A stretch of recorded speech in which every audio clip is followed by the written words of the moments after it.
الحمد لله نحمده ونستعينه ونستغفره ونؤمن به ونتوكل عليه ونعوذ بالله من شرور أنفسنا وسيئات أعمالنا من يهده الله فلا مضل له ومن يضلل فلا هادي له وأشهد أن لا إله إلا الله وحده لا شريك له وأشهد أن محمدًا عبده ورسوله أرسله بالحق بشيرا ونذيرا بين يدي الساعة فمن يطع الله ورسوله فقد رشد ومن يعصيهما فإنه لا يضر إلا نفسه ولا يضر الله شيئا أما بعد فإن خير الحديث كتاب الله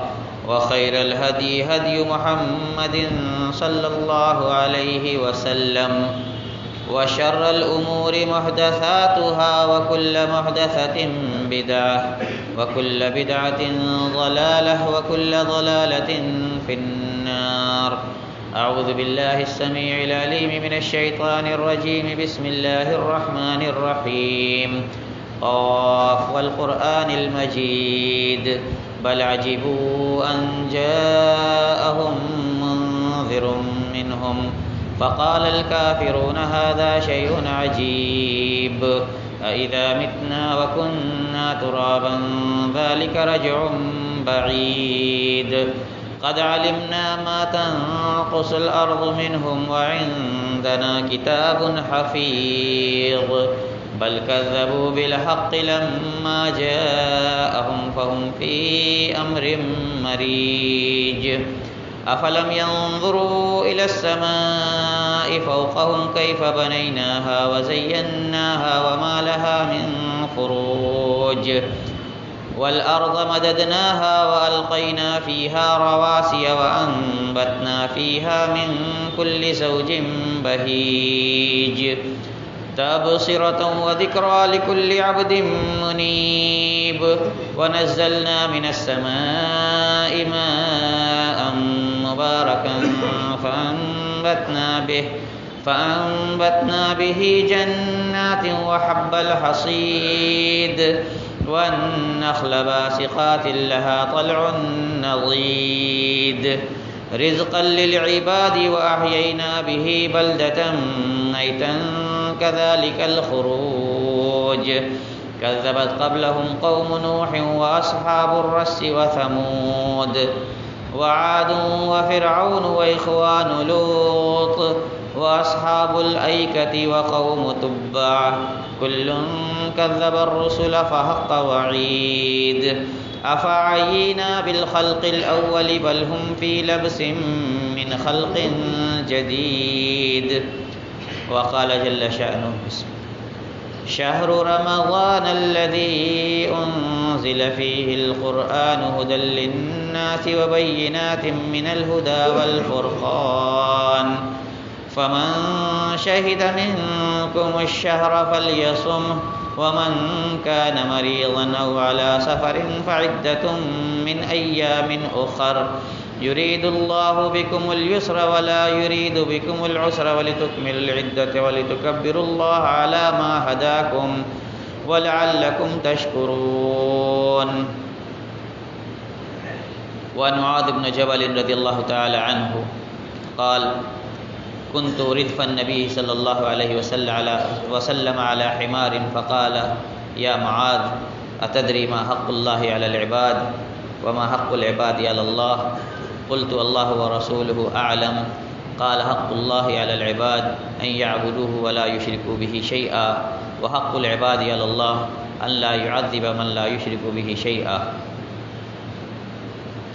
محترم اسلامی بزرگوں، نوجوان ساتھیوں، عزیز بچوں، دینی ماؤں اور بہنوں، اللہ رب العزت کا بے حد شکر ہے کہ اس نے ہمیں ان خوش نصیبوں میں سے بنایا جسے اس رمضان المبارک کا مہینہ پانے کی سعادت نصیب ہوئی۔ اس کا بے پایاں شکر ہے کہ اس نے ہمیں اس سخت موسم کے باوجود اس ماہ مبارک کے روزے رکھنے اور قیام کرنے کی توفیق دی۔ اس کا بے پایاں شکر ہے اس بات پر کہ اس نے ان تمام تر شدائد اور پریشانیوں کے باوجود ہمارے پایۂ ثبات میں لغزش نہیں آنے دی۔ اس کا شکر ہے ہر اس نعمت پر جس کو ہم محسوس کرتے ہیں اور ہر اس نعمت پر جس کا ہمیں احساس بھی نہیں۔ اس کا شکر ہے تب تک جب تک وہ شکر کا مستحق ہے، اور تب تک جب تک وہ ہمارے شکر سے راضی نہ ہو جائے۔ محترم حاضرین، اگر ہم اللہ تبارک تعالیٰ کے فرائض پر نظر کریں، ارکان اسلام پر ہی، تو ان میں سے کچھ کے فرائض یا فریضے کا حکم اللہ تبارک و تعالیٰ نے بلا کسی تکلف کے بہت سیدھے الفاظ میں اتارا ہے۔ وَأَقِیمُوا الصَّلَاةَ وَآتُوا الزَّکَاةَ، نماز قائم کرو، زکوٰۃ دو۔ وَأَتِمُّوا الْحَجَّ وَالْعُمْرَةَ لِلَّهِ، حج اور عمرے کو اللہ کے لیے پورا کرو۔ جب رمضان کے روزے کی فرضیت کا حکم نازل کرنے کا وقت آتا ہے تو اللہ تبارک تعالیٰ ایک ایسا اسلوب اختیار کرتا ہے جو دیگر فرائض کے متعلق نہیں ملتا ہمیں۔ یا ایھا الذین آمنوا، پہلے تالیف قلب کے لیے ہمیں اس نام سے پکارا جاتا ہے جس نام کی ہمارے نزدیک بڑی وقت ہے، بڑی قدر ہے، کہ ہمیں مومن کہا جائے، اے وہ لوگوں جو ایمان لائے ہو۔ اور اس کے بعد بڑے ہی نرم اسلوب میں اور یہ بتلا کر کے کہ یہ میری قدیم سنت ہے، ایسا نہیں ہے کہ آپ اچھوتی امت ہو جس پر یہ فریضہ لاگو کیا جا رہا ہے۔ کتب علیکم الصیام، تم پر روزہ فرض کیا جا رہا ہے ویسے ہی کما کتب علی الذین من قبلکم، جیسے تم سے پچھلی امتوں پر روزہ فرض کیا گیا۔ مقصد لعلکم تتقون، تاکہ تمہارے اندر تقوی پیدا ہو جائے۔ تقوی، حضرت علی رضی اللہ تعالیٰ عنہ کہتے ہیں کہ اللہ تبارک و تعالیٰ کا خوف اور قرآن کے مطابق عمل اور قیامت کے دن کی تیاری کا نام تقوی ہے۔ اللہ تبارک تعالیٰ کا خوف، قرآن کے مطابق عمل اور آخرت کے لیے تیاری کا نام تقوی ہے۔ ہم اپنے اعمال کو حضرت علی رضی اللہ تعالیٰ عنہ کے اس قول کی روشنی میں پرکھیں کہ کیا وہ واقعی اللہ کے خوف سے قرآن کے مطابق رسول اللہ صلی اللہ علیہ وسلم کے بتائے ہوئے طریقے پر اور قیامت میں ہمارے لیے وہ اعمال ذخیرہ آخرت بنے اس لیے انجام پا رہے ہیں؟ اور یہی اعمال میں اخلاص کو ناپنے کا پیمانہ ہے۔ اعمال میں ہم کتنے خلوص اور للہیت پر کاربند ہیں، اس کے ناپنے کا پیمانہ یہی ہے کہ ہم دیکھیں کہ وہ اعمال ہم کس کے لیے کر رہے ہیں۔ اللہ کے رسول صلی اللہ علیہ وسلم امت پر جس بات کا سب سے زیادہ خوف کھاتے تھے وہ شرک اصغر تھا، اور شرک اصغر کے بارے میں جب صحابہ نے پوچھا کہ وہ کیا ہے تو آپ صلی اللہ علیہ وسلم نے فرمایا کہ وہ ریاکاری ہے۔ اعمال کو اخلاص اور للہیت سے انجام دینا، ریاکاری سے بچانا، یہ دراصل اللہ تبارک تعالیٰ کو مقصود ہے۔ ان اللہ لا ينظر الى صورکم واجسادکم ولکن ينظر الى قلوبکم واعمالکم۔ اللہ تبارک تعالیٰ ہمارے جسموں کی مضبوطی اور شکلوں کی خوبصورتی نہیں دیکھتا۔ کتنے مضبوط جسم والے، قد کاٹھی والے ہیں، اللہ سے کا اس سے کچھ سروکار نہیں۔ اور نہ شکلوں سے کوئی مراد ہے اس کو کہ کیسی شکل والے ہیں. ینظر الی قلوبکم، دلوں کی طرف دیکھتا ہے.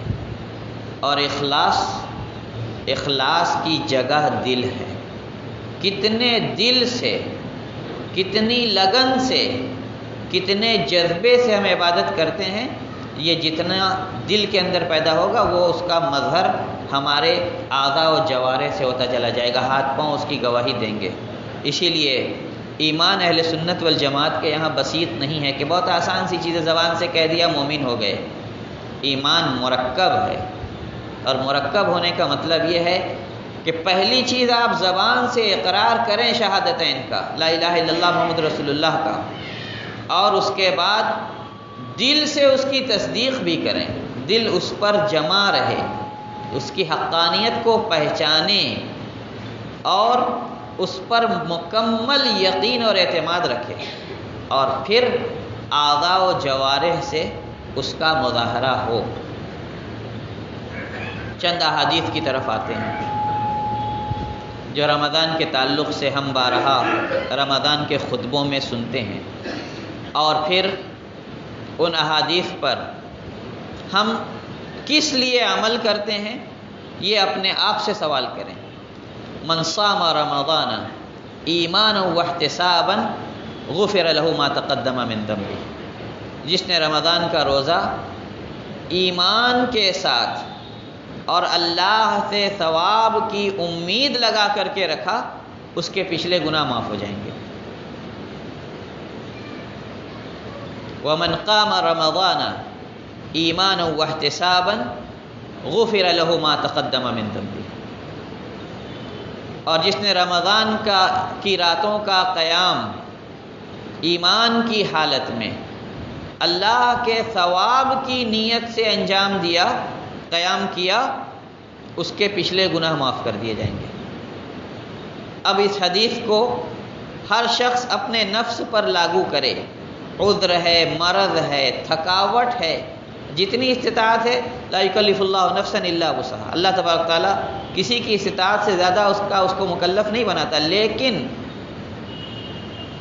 ذرا غور کیجئے، اگر یہ ایام ہمیں پھر نصیب نہ ہوئے تو آدمی ان گزرے ہوئے ایام پہ یوم حشر صرف حسرت اور ندامت ہی کا اظہار کر سکے گا، بلا عذر کے.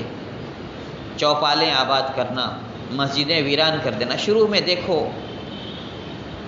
مسجدیں قیام اللیل میں بھری ہوئی ہیں، لیکن جہاں 4 روز 5 روز بیتا نہیں کہ دھیرے دھیرے لوگوں کی توجہ مسجد سے ہٹ کر اپنی ضرورتوں کی طرف ہو جاتی ہے. ان 4 راتوں میں ہم نے قیام کس لیے کیا تھا؟ یہ اپنے آپ سے پوچھیں.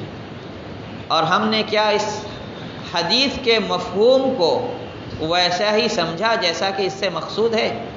من قام رمضان ایمانا واحتسابا غفر له ما تقدم من ذنبه، جس نے رمضان کا قیام ایمان کی حالت میں ثواب کی نیت سے کیا، اس کے پچھلے گناہ معاف ہو جائیں گے. تو جو جذبہ اس کو 4-5 راتوں کے لیے مسجد تک لے کر کے آیا تھا، وہ جذبہ کہاں کھو گیا؟ اس کو تلاشنے کی ضرورت ہے. وہ روحانیت کہاں گم ہو گئی؟ اس گمگشتہ روحانیت کو پھر سے لوٹا کر کے اپنے آپ کو مسجد تک جمع کر کے رکھنے کی ضرورت ہے. ترمذی اور سنن کی ایک روایت ہے کہ اللہ کے رسول صلی اللہ علیہ وسلم نے صحابہ کرام کے ساتھ رمضان کے آخری عشرے کی 23ویں رات میں قیام کیا، ثلث اللیل تک. کتنا؟ ثلث اللیل تک. اور اس کے بعد آپ نے وتر پڑھائی سب کو اور اپنے حجرے کی طرف پلٹ گئے. صحابہ کرام نے نماز کے بعد، قیام اللیل کے بعد اللہ کے رسول صلی اللہ علیہ وسلم سے کہا کہ یا رسول اللہ لو زدتا، اگر آپ کچھ بڑھاتے، بعد میں تو لو اقمت بنا اللیلۃ کلھا، ہمارے ساتھ پوری رات کا قیام کر لیتے. آپ نے کوئی جواب نہیں دیا. دوسری 25ویں شب کو، اب 24ویں کو آپ نہیں نکلے، اپنے گھر میں آپ نے قیام اللیل کر لیا. صحابہ نے اپنے حساب سے جب جی چاہ پڑھا. 25ویں طاق رات کو پھر آپ نے قیام اللیل کیا، صحابہ کی جماعت کرائی، نصف اللیل تک قیام اللیل کیا، پھر وتر پڑھائی۔ جب فارغ ہوئے تو صحابہ نے کہا اللہ کے رسول آپ اور زیادہ کرتے اور لمبا قیام کرتے۔ اللہ کے رسول صلی اللہ علیہ وسلم خاموش رہے۔ 27ویں شب کو پھر قیام کیا آپ نے صحابہ کے ساتھ، اور 2/3 رات تک قیام کیا۔ صحابہ نے کہا کہ آپ ہمیں فجر تک قیام کرا دیتے۔ اس دن آپ صلی اللہ علیہ وسلم نے ایک جواب دیا، اس جواب پر ہمیں اور آپ کو غور کرنا چاہیے، اور یہ 1.25 گھنٹے امام کے پیچھے وتر کے ساتھ کھڑے رہ کر گزارنے کی عادت ڈال لینی چاہیے۔ اللہ کے رسول صلی اللہ علیہ وسلم نے فرمایا من صلی خلف الامام حتی ینصرف کتب لہ قیام لیلۃ، جو کسی امام کے پیچھے نماز پڑھتا ہے قیام اللیل میں، اور یہاں تک کہ وہ امام اپنی نماز سے فارغ ہو جائے۔ کب فارغ ہوتا ہے اللہ کے رسول صلی اللہ علیہ وسلم نے وقت کی کوئی تحدید نہیں کی، آدھے گھنٹے میں، 1 گھنٹے میں، 1.5 گھنٹے میں، کتب لہ قیام لیلہ، اس کو پوری رات کے قیام کا ثواب ملتا ہے۔ شرط یہ ہے کہ امام کے پلٹنے تک نماز سے وہ امام کے ساتھ رہے۔ اب چند دوسری احادیث پر نظر کر لیں، پھر اس حدیث سے جو بات ماخوذ ہوتی ہے ذرا اس پر نظر کریں گے۔ حضرت عائشہ رضی اللہ تعالی عنہ متفق علیہ روایت ہے، ما کان رسول اللہ صلی اللہ علیہ وسلم یزید فی رمضان ولا غیرہ علی 11 رکعہ۔ اللہ کے رسول صلی اللہ علیہ وسلم رمضان یا رمضان کے علاوہ دیگر دنوں میں بھی 11 رکعات سے زیادہ نہیں پڑھتے تھے۔ اور حضرت عبداللہ ابن عباس رضی اللہ تعالیٰ عنہما کی روایت ہے، وہ کہتے ہیں کہ میں نے نبی کریم صلی اللہ علیہ وسلم کے ساتھ قیام کیا تو آپ نے 13 رکعتیں پڑھائی۔ علماء نے کہا ہے کہ ہو سکتا ہے کہ انہوں نے عشاء کی سنتوں کو شمار کر لیا ہو۔ اللہ کے رسول صلی اللہ علیہ وسلم نے ہمیشہ 11 رکعتیں پڑھی، رمضان ہو یا رمضان کے علاوہ دیگر مہینوں کی راتیں ہوں، سب میں۔ اب اگر کوئی امام کے پیچھے 11 رکعات پڑھ لیتا ہے تو اس کو پوری رات کا ثواب ملتا ہے، لیکن جو لوگ وتر چھوڑ کر چلے جاتے ہیں، جو لوگ وتر چھوڑ کر چلے جاتے ہیں اور ان کا عذر یہ ہوتا ہے کہ ہمیں اور نفل عبادتیں رات میں کرنی ہیں، میرے بھائی آپ کو کس نے روکا ہے امام کے ساتھ وتر پڑھنے کے بعد نفل عبادت کرنے سے؟ نہ آپ کو وتر توڑنی ہے، اس کو جوڑا بنانا ہے، نہ کچھ۔ آپ کو جب موقع ملے رات کے جس حصے میں قیام اللیل کی نیت کے علاوہ نوافل کی نیت سے آپ 2، 4، 6، 8 جتنی اللہ توفیق دے پڑھیں، لیکن یہاں وتر چھوڑ کر کے اس سعادت سے خود کو محروم کرنے کا کیا مطلب ہے؟ ایک چلن چلا آ رہا ہے، ہر مسجد میں دیکھو یہی معمول ہے، کچھ لوگ جا رہے ہیں۔ میں نے اسی لیے اس حدیث کو دانستہ بیان کیا تھا کہ اعمال کو ریاکاری سے بچائیں۔ صحابہ کرام نفل روزہ بھی رکھتے تھے تو لوگوں کو کانوں کان خبر نہیں ہونے دیتے تھے۔ اپنے اساتذہ میں سے میں بات کروں، لوگ نفل روزہ رکھتے تھے، اگر کھانے پینے کی چیز آئے تو استنجا کر کے آتا ہوں بہانے سے اٹھ کے چلے جاتے تھے، لوگ جان نہ پائیں کہ نفل روزہ ہے۔ آپ ادھر چھوڑ کر جا رہے ہو جنانے کے لیے کہ میں اور ابھی نماز پڑھوں گا، آپ سے زیادہ عبادت گزاروں میں؟ ریا داخل ہوا کہ نہیں آپ کے اعمال میں؟ ان سب باتوں پر غور کرنے کی ضرورت ہے۔ سنت کے مطابق ہم اپنے اعمال کو انجام دینے والا کہتے ہیں، فضائل پر، ترغیبات پر اپنے کو جما کے رکھنے والا کہتے ہیں۔ ان ترغیبات پر جمے رہنے کی ضرورت ہے۔ وَاصْبِرْ نَفْسَكَ مَعَ الَّذِينَ يَدْعُونَ رَبَّهُمْ بِالْغَدَاةِ وَالْعَشِيِّ يُرِيدُونَ وَجْهَهُ وَلَا تَعْدُ عَيْنَاكَ عَنْهُمْ۔ سورہ کہف ہم اور آپ آج کے دن پڑھتے ہیں، اسی سورہ میں اللہ تبارک تعالیٰ نبی کریم صلی اللہ علیہ وسلم کو مخاطب کر کے کہتا ہے کہ آپ اپنے آپ کو ان لوگوں کے ساتھ مضبوطی سے جمع کر کے رکھیے جو صبح و شام اپنے رب کو پکارتے ہیں، اس کی خوشنودی چاہتے ہوئے ان سے آپ روگردانی مت کیجیے۔ لہذا قیام کی عادت ڈالیے، اور قیام کی نیت یہ ہو کہ ہم اللہ تبارک تعالیٰ کا اجر اور اخروی بدلہ چاہتے ہیں۔ روزہ بہت ساری خصوصیات کا حامل ہے، ایک ایسی منفرد عبادت ہے جس کے بارے میں اللہ کے رسول صلی اللہ علیہ وسلم حدیث کا سیاق بدل دیتے ہیں۔ بنو آدم کا ہر عمل اس کا ہے، اس کو بدلہ ملے گا 10 سے لے کر 700 گنا تک، اللہ کے رسول صلی اللہ علیہ وسلم اپنے الفاظ میں بیان فرماتے ہیں۔ لیکن جب روزے کی باری آتی ہے فوراً اسلوب بدل کے حدیث قدسی کا اختیار کرتے ہیں۔ قال اللہ تبارک و تعالی، اللہ تبارک تعالیٰ فرماتا ہے الا الصوم، سوائے روزے کے، فإنہ لی وانا اجزی بہ، روزہ میرے لیے ہے، میں بدلہ دوں گا اس کا۔ حج اور روزے کو پہلے سامنے رکھیے، اسلام کے 2 رکنوں کو، بہت مشقت والی عبادتیں ہیں، لیکن حج صرف اصحاب استطاعت پر ہے، وہ بھی زندگی میں 1 مرتبہ۔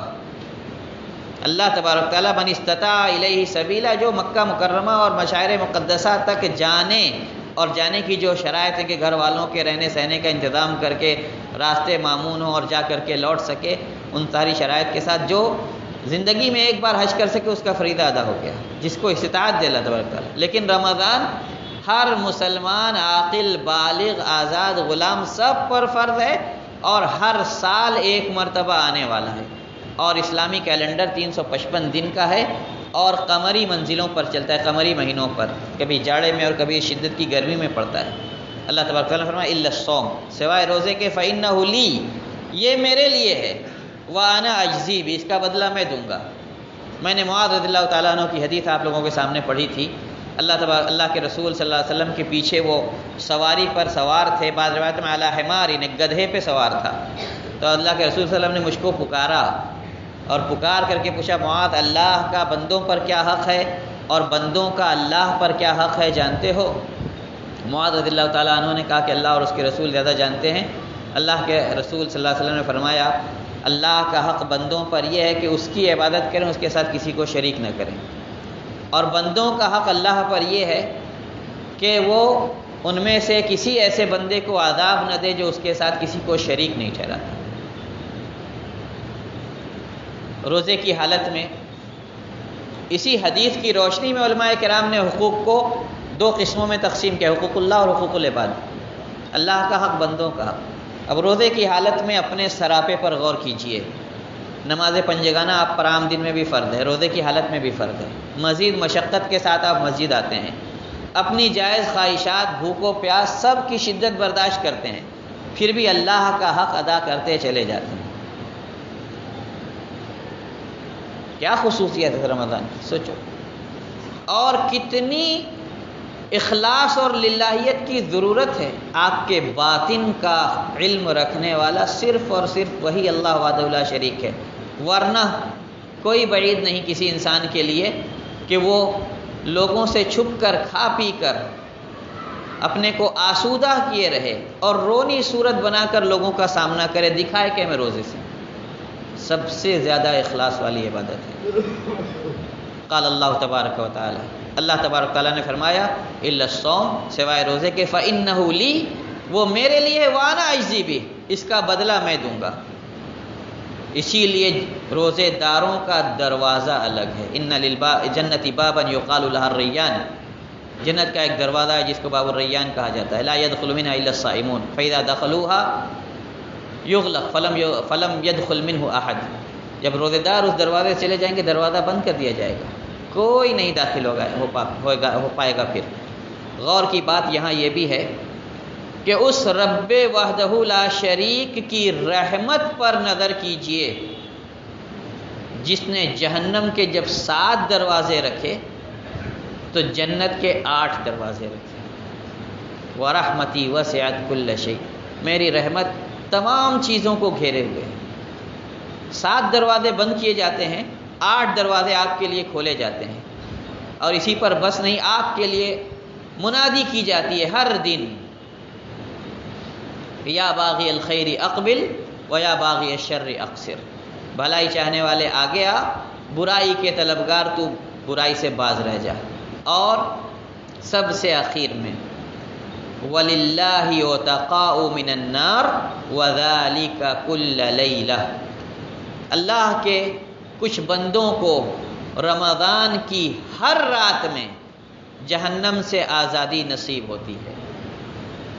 غور کیجئے، جن راتوں میں ہم نے اپنے آپ کو مسجد سے دور رکھا، قیام اللیل سے دور رکھا، کہیں وہی رات ہمارے لیے بخشش کی رکھی گئی ہو تو کون جانتا ہے۔